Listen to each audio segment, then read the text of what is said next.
Teams in Attio is how you bring people in, group them, and make sure each person lands on the work that's actually theirs.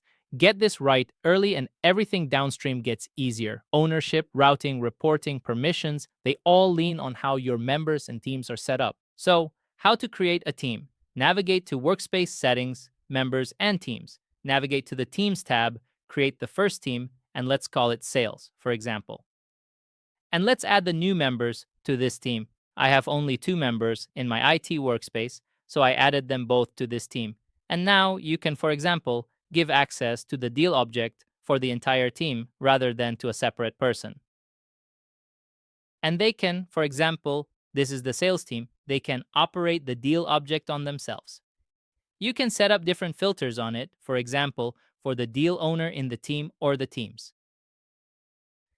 You can set up different workflows. You can set up different reports, and like a round robin, for example.